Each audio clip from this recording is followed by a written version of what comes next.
এই শফিক ভাই, কেউ আমার চুল কেটে দিছে না, তুই আমার চুলটা কেটে দে না। ও আমি পাগল নাকি? সামনে ঈদ বলি আমি 3,000 টাকা খরচ করে চুল সেট করে আসনু, আর তোর চুল আমি এমনি এমনি কেটে দেবো নাকি? ফিতে কেন করবি?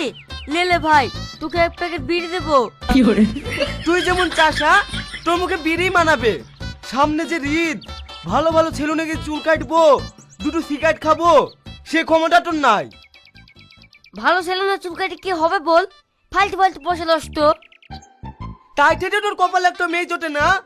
রিলেটিভ স্টাইলিশ করে চুল কাটলে না, তোর পিছনে হাজার হাজার মেয়ে ঘুরবে। এই শফিক, তুই সত্যি বলছি ভাই? ভালো ছেলে না চুল কাটলে মেয়েরা আমার পেছনে ঘুরবে?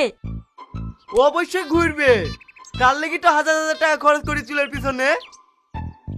তাহলে আমিও যাবো ভালো ছেলে না চুল কাটতে। তুই আমাকে কবে নিয়ে যাবি? ঠিক আছে, কালকেই যাস।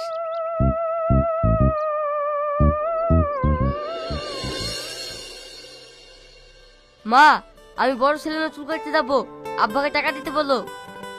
আমাকে কেন বলছি? তোর আব্বাকে গিয়ে বলগে না? আব্বাকে বলি কোনো কাজ নাই, বড় সেলুনে 1 গুচ্ছ টাকা লাগবে, অত টাকা আমি দিতে পারবো না। তাই ঠিক তো, 2 বছর ধরে মেয়ে দেখছো, আমার সাথে একটা বিয়ে লাগাতে পারলি না। কপালে যেদিন বিয়ে লেখা থাকবে সেদিন বিয়ে হবে, অত তাড়াহুড়ো করিসনি। আমার বিল্ডিং আমি তারাও করছি নি, আমার বিয়ে আমি নিজে করে নিতে পারবো। তুমি আমার চুল কাটার টাকা দিবা কিনা তাই বলো। ওগো, সামনে বছরকার দিন আসছে, ছেলেটা ঈদে চুল কাটার জন্য টাকা চাইছে, তুমি দিতে পারছো না? তোমার না সবসময় বেশি বেশি। এই শোন, 1000 টাকা দিনু, চুল কাটবি আর ঈদের পোশাক কিনে নিয়ে আসবি, আমার সাথে আর টাকা চাবি নি। ঠিক আছে আব্বা।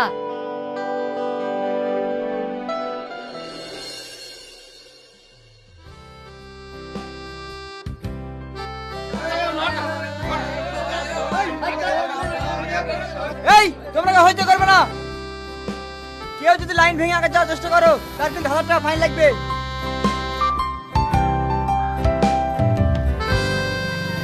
কিরে ভাই, সেলুনে নিয়ে আসার কথা, সেলুন বাদ দিয়ে হসপিটালে নিয়ে আসলি কেনে? আরে হসপিটাল হবে কেনে, এইটাই তো সেলুন। এই সেলুন তো, তাহলে মানুষগুলো রুগীদের মতন গড়াগড়ি খাচ্ছে কেন রে? এ রে, 3-4 দিন খাওয়া নাই দাওয়া নাই, চুল কাটার লেগে লাইনে বসে আছে, একা দুটো অসুস্থ হবে। চুল কাটার লাগে 3-4 দিন লাইনে বসে থাকতে হবে?